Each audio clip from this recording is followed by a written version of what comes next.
Il est chrétien, sa dulcinée est musulmane, ou vice-versa. Il est blanc, sa chérie est noire, vice-versa. Ou tout simplement, c'est la classe sociale qui pose problème dans ce beau couple qui s'entend si bien. Être amoureux d'une personne, que ce soit d'une classe sociale, d'une religion, d'une appartenance ethnique ou quoi que ce soit, doit-il devenir une entrave à l'amour de deux personnes? Eva Gibbs pour vous servir. Bonjour tous. Les gars du quartier vont tourner, rôder, m'entendre, mon cœur pensé, parce qu'on est collé serré.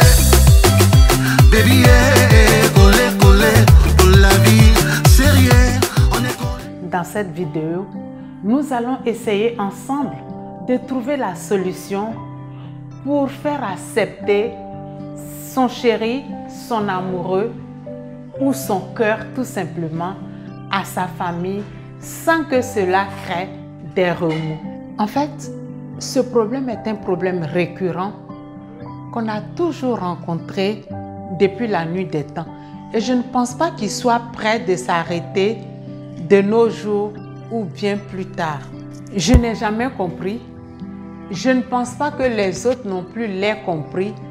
Mais en fait, je pense que c'est le fait de s'inquiéter pour le bonheur de leur fils ou de leur fille qui fait que la famille se disant celui-là ou celle-là n'étant pas de notre milieu, il serait difficile que la cohabitation entre ces deux personnes soit effective.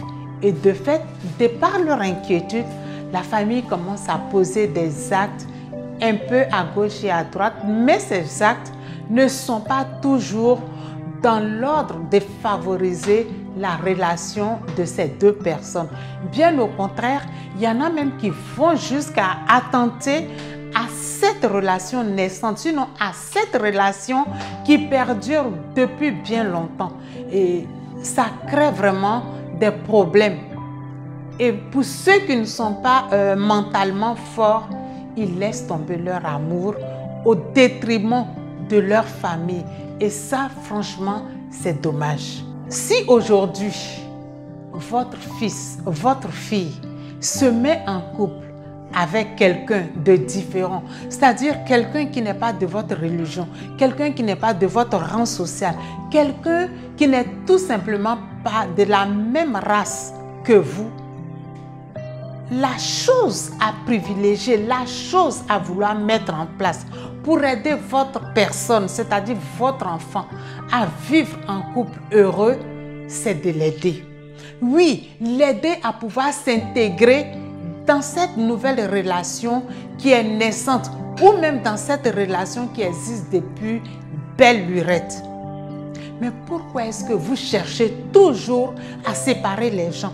Pourquoi est-ce que vous cherchez à imposer vos choix à vos enfants? Vos choix ne sont pas les choix de vos enfants. Vos aspirations amoureuses ne sont pas celles de vos enfants. Tous autant que nous sommes parents, frères, amis, quand une relation est naissante, quand une relation même a duré déjà des années bien longtemps avant nous, il faut qu'on aide ces gens. Je ne comprends pas. J'ai toujours cherché à comprendre, mais je crois que je ne vais pas finir par trouver la solution. Oh non, sa famille a fait telle ou telle chose à la mienne, du coup je ne veux pas que vous soyez ensemble. Oh si, oh ça, mais pourquoi? Encore une fois, pourquoi? Si votre gendre vient d'une famille différente, peut-être que cette famille est mieux logée que la vôtre, c'est un honneur, n'est-ce pas? Parce que de par cet amour naissant, vous allez pouvoir vous aussi grimper les échelons. La personne qui est financièrement un peu plus haut placée tirera celle qui est un peu plus bas pour que les deux soient au même niveau. Oui, c'est ça l'amour. Quand on est dans une relation, on doit chercher à mettre tout le monde au même niveau. Pour ceux qui ne sont pas de la même religion, qu'on soit chrétien, musulman, athée, animiste ou fétichiste, c'est la même chose. Ce n'est pas la religion qui fait l'amour. Ce n'est pas le fait que moi j'adore Dieu et que lui il adore l'eau. Ce n'est pas ça qui va nous empêcher de nous aimer. Ce n'est pas parce qu'il est blanc et que moi je suis noir, ça ne va pas nous empêcher de nous aimer. Mais c'est vous, ceux qui êtes autour. C'est vous qui empêchez toujours les gens de s'aimer parce que vous avez des a priori, parce que vous tenez compte du quand dira-t-on. Au final, vous empêchez votre enfant, vous empêchez votre famille d'être heureuse parce qu'il y a toujours des discordances. Si moi, j'ai quelque chose à dire dans cette histoire, moi aussi j'ai des enfants, moi aussi j'ai de la famille, c'est de faire l'effort, de laisser les gens vivre leur amour. C'est de faire l'effort, de passer outre ce qui se passe dans le foyer de son fils, dans le foyer de sa fille. Parce qu'encore une fois, je reviens là-dessus, votre fille est avec quelqu'un, votre fils est avec quelqu'un. Mais n'oubliez surtout pas que ce quelqu'un-là, c'est aussi l'enfant d'autrui, n'est-ce pas? Ce quelqu'un-là vient aussi d'une famille qui voudrait voir son fils, son enfant, sa fille heureux. Mais vous, de par vos contradictions, vous embrouillez tout le monde. Est-ce que si vous, on vous avait fait ça, aujourd'hui vous ne serez pas en couple, aujourd'hui vous n'auriez pas fondé une famille, aujourd'hui vous ne seriez pas heureux. Donc n'empêchez pas vos enfants d'être heureux, n'empêchez pas votre entourage de vivre leur amour. Parce que quoi qu'on dise, l'amour noir et blanc, l'amour rouge et noir, l'amour entre chrétiens et musulmans, c'est toujours l'amour. Et l'essentiel dans tout cet apanage-là, c'est que chacun y trouve son bonheur. C'est bien ce que j'ai dit. Mais déjà, j'entends des voix. J'entends des voix qui disent « Mais oui, mais toi, tu ne voulais pas ci. Mais oui, mais toi, tu ne voulais pas ça. » Non, ce n'est pas pareil. Moi, je suis pour l'amour de tout le monde. Je suis pour l'amour et le respect. Quand une femme, quand un fils vient dans une famille, c'est à cette personne de se faire accepter. C'est à cette personne de se dire « Je rentre dans une famille. Donc, il faut que je me fasse petit pour que cette famille-là m'élève. » On ne rentre pas dans une famille les épaules dépassant la tête pour dire « Oui, je vais me faire accepter. » Non, ce n'est pas la même chose. Il y a nuance.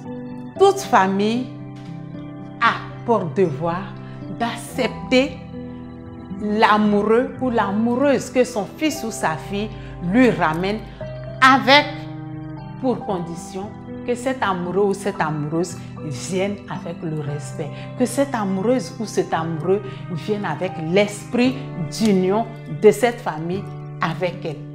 Oui, c'est bien de ça qu'il s'agit. Et c'est de ça que je voulais dire à tout le monde, dire aux parents, dire à toute la famille que A plus B ou bien C et D, tout ça la réunit, ça forme une famille. Et qu'une famille a besoin de divergence. Et qu'une famille a toujours besoin de prendre à gauche pour ramener à droite. C'est ça qui fait la symbiose de toute relation.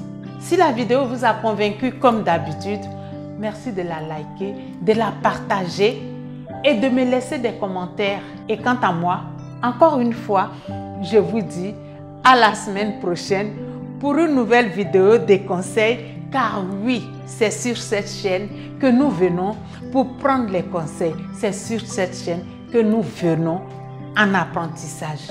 Je vous remercie et n'oublions pas de nous aimer toujours vivants. C'était Eva Gibbs.